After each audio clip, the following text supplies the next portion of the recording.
Praise the Lord जय मसी की। आज आसतु शुणा बड़दिन विषय लोकलिखित सुसमाचार तार 2 पर्व 10 ରୁ 11 पदरे लेखा जाए। ସେଥିରେ ଦୂତ ସେମାନଙ୍କୁ କହିଲେ, ଭୟ କର ନାହିଁ। ଦେଖ, ମୁଁ ସମସ୍ତ ଲୋକଙ୍କର ଅତ୍ୟନ୍ତ ଆନନ୍ଦଜନକ ସୁସମାଚାର ତୁମ୍ଭମାନଙ୍କୁ ଜଣାଉଅଛି। କାରଣ ଆଜି ଦାଉଦଙ୍କ ନଗରରେ ତୁମ୍ଭମାନଙ୍କ ନିମନ୍ତେ ତ୍ରାଣକର୍ତ୍ତା ଜନ୍ମଗ୍ରହଣ କରିଅଛନ୍ତି। ସେ ଖ୍ରୀଷ୍ଟ ପ୍ରଭୁ, ଜଗତର ତ୍ରାଣକର୍ତ୍ତା। ଯେଉଁଦିନ ଜନ୍ମଗ୍ରହଣ କଲେ, ସେହି ଦିନ ବା ତାରିଖ ବିଷୟରେ ସେହି ସମୟରେ ଲୋକମାନେ ଏତେ ଗୁରୁତ୍ୱ ଦେଲାପରି ଜଣା ପଡ଼ୁନାହିଁ। କିନ୍ତୁ ପରେ ଯେତେବେଳେ ପ୍ରଭୁ ଯୀଶୁଙ୍କର ଜନ୍ମଦିନ ପାଳନ ବିଷୟରେ ଲୋକମାନେ ଚିନ୍ତା କଲେ, ସେତେବେଳେ ପ୍ରଭୁ ଯୀଶୁଙ୍କର ଜନ୍ମଦିନର ତାରିଖ ବିଷୟରେ ସମସ୍ତେ ଆବଶ୍ୟକ କଲେ। ତେବେ ପ୍ରଭୁ ଯୀଶୁଙ୍କର ଜନ୍ମର 300 ବର୍ଷ ପର୍ଯ୍ୟନ୍ତ ତାଙ୍କର ଜନ୍ମଦିନ ପାଳନ ବିଷୟରେ ଏପରି କିଛି ରେକର୍ଡ ମିଳିଲା ନାହିଁ। ପରମ୍ପରା ଅନୁସାରେ ପୋପ୍ ଜୁଲିୟସ୍ ପ୍ରାୟ 350 ଖ୍ରୀଷ୍ଟାବ୍ଦରେ ଡିସେମ୍ବର 25 ତାରିଖକୁ ପ୍ରଭୁ ଯୀଶୁଙ୍କର ଜନ୍ମଦିନ ବିଷୟରେ ଘୋଷଣା କଲେ।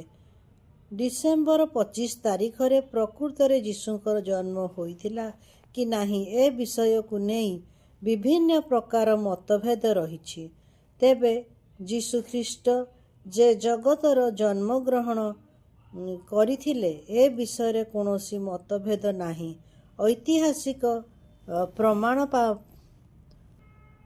ଐତିହାସିକ ପ୍ରମାଣପତ୍ର ଅନୁସାରେ ପ୍ରଭୁ ଯୀଶୁଙ୍କର ଜନ୍ମ ଖ୍ରୀଷ୍ଟପୂର୍ବ 4ରେ ହୋଇଥିଲା ବୋଲି ଜଣାପଡ଼େ।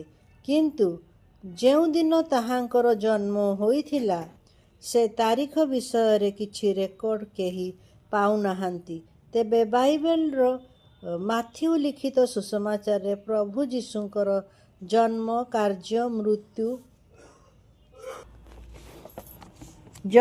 କାର୍ଯ୍ୟ ମୃତ୍ୟୁ ଓ ପୁନରୁତ୍ଥାନର ବିଷୟରେ ଅନେକ ବର୍ଣ୍ଣନା ଦିଆଯାଇଛି। କିନ୍ତୁ ଜନ୍ମ ତାରିଖ ବିଷୟରେ କିଛି ଉଲ୍ଲେଖ କରାଯାଇନାହିଁ। ଲୋକଲିଖିତ ସୁସମାଚାରରେ ମଧ୍ୟ ପ୍ରଭୁ ଯୀଶୁଙ୍କର ଜନ୍ମ, ମୃତ୍ୟୁ, କାର୍ଯ୍ୟ ଓ ପୁନରୁତ୍ଥାନ ବିଷୟରେ ସବିଶେଷ ବର୍ଣ୍ଣନା ଦିଆଯାଇଛି। ମାଥ୍ୟୁ ଲିଖିତ ସୁସମାଚାର ତାର 2 ପର୍ବ 1 ପଦ ଅନୁସାରେ ପ୍ରଭୁ ଯୀଶୁଙ୍କର ଜନ୍ମ ଯିହୁଦା ପ୍ରଦେଶର ବେଥଲେହେମ୍ ନଗରରେ ହୋଇଥିଲା ବୋଲି ଲେଖା ଅଛି।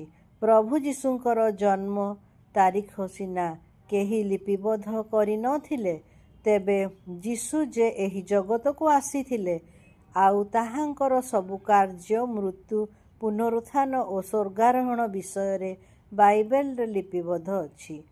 ପୁଣି ସେ ଆଉ ଥରେ ଏହି ଜଗତରେ ଦ୍ୱିତୀୟ ଥର ଆସିବେ ବୋଲି ବାଇବେଲରେ ବର୍ଣ୍ଣିତ ଅଛି।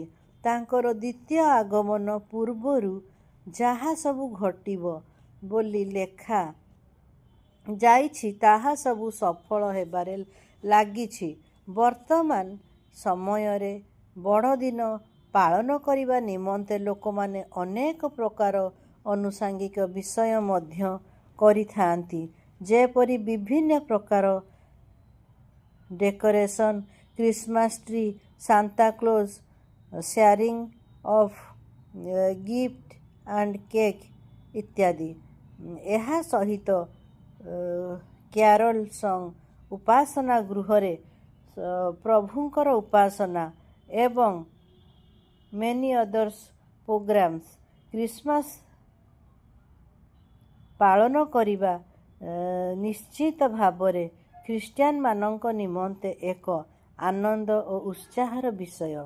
କାରଣ ଜଗତର ତ୍ରାଣକର୍ତ୍ତା ଏହି ଜଗତରେ ଜନ୍ମଗ୍ରହଣ କରିବା ଏକ ମହାନ ଆଶୀର୍ବାଦ ଓ ଆଶ୍ଚର୍ଯ୍ୟର ବିଷୟ।